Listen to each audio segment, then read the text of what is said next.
दतिया से एक बड़ी खबर मिल रही है। प्रदेश अध्यक्ष हेमंत खंडेलवाल दतिया पहुंचे। प्रधानमंत्री नरेंद्र मोदी द्वारा मन की बात के दौरान प्रेस कॉन्फ्रेंस की और उपचुनाव में आशुतोष शर्मा की जीत का दावा किया। देखिए, भारतीय जनता पार्टी में कोई नेता नहीं होता, ये कार्यकर्ता आधारित दल है।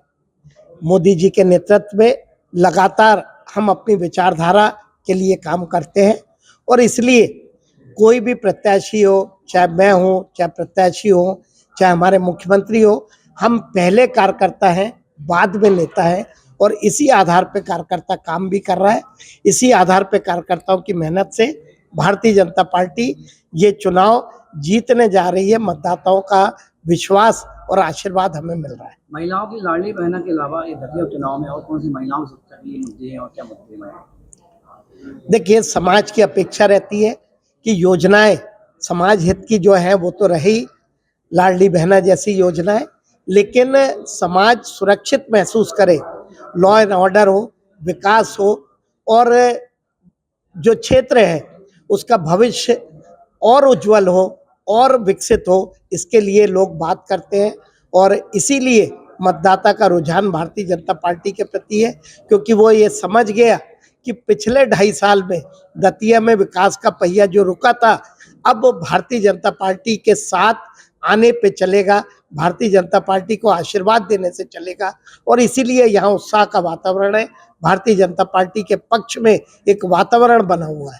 ये कुछ दिन पूर्व प्रत्याशी की जब घोषणा हुई थी तो एक रोष और निकला था कार्यकर्ताओं का। ये एक चमत्कार था कि पार्टी का संस्कार था कि जो आप वही कार्यकर्ता पार्टी के चुनाव में लग गए। देखिए, क्षणिक होता है कि कार्यकर्ताओं के मन में कोई बात होती है तो वो प्रकट हो जाती है, लेकिन आप सब देखते हैं कि भारतीय जनता पार्टी कार्यकर्ता आधारित दल है, कार्यकर्ताओं की मेहनत से जीतता है और इसलिए सभी कार्यकर्ता पार्टी को जिताने के लिए मेहनत भी कर रहे हैं और दिन रात एक भी कर रहे हैं। दिल्ली में जो युवा इकट्ठे हुए रहे हैं, इससे क्या संदेश होता है कि युवाओं का जो एक है आगे संगठन में महत्वपूर्ण योगदान रहेगा युवाओं का?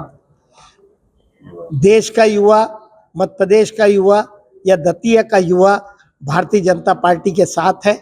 युवाओं की मेहनत से, युवाओं की जो लगातार पार्टी के लिए काम कर रहे हैं, उसके कारण भारतीय जनता पार्टी ये चुनाव जीतेगी और भारतीय जनता पार्टी का नेतृत्व इस देश के युवाओं का भविष्य सुनिश्चित हो, वे आने वाले समय में इस देश का नेतृत्व करें, उसके लिए हमारा राष्ट्रीय नेतृत्व कार्य भी कर रहा है और योजना भी बना रहा है। दतिया के विकास के लिए आपका क्या संदेश है? देखिए, दतिया पिछले 15-20 सालों में विकास की गति पकड़ा था। 2.5 साल में विकास का पहिया रुका है।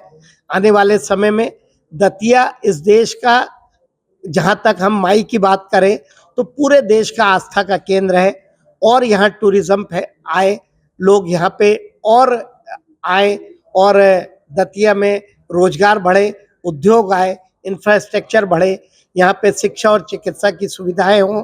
इसके लिए पहले भी काम हुए, आगे और काम हो, इसके लिए मुख्यमंत्री जी के साथ मिलके दतिया में हमारे उम्मीदवार के विजयी होने के बाद हम सब मिलके काम करेंगे। क्या जनता का संदेश देना चाहते हैं आप? क्या चाहते हैं? दतिया की जनता से मेरा अनुरोध है कि भारतीय जनता पार्टी के कमल के फूल पे वे अपना आशीर्वाद दें। उनके आशीर्वाद के बाद भारतीय जनता पार्टी उनके मन में जो दतिया को लेके जो योजना है, जो विकास वे चाहते हैं, उसे पूरा करने का काम भारतीय जनता पार्टी करेगी। दतिया से राजेंद्र पटवा की रिपोर्ट।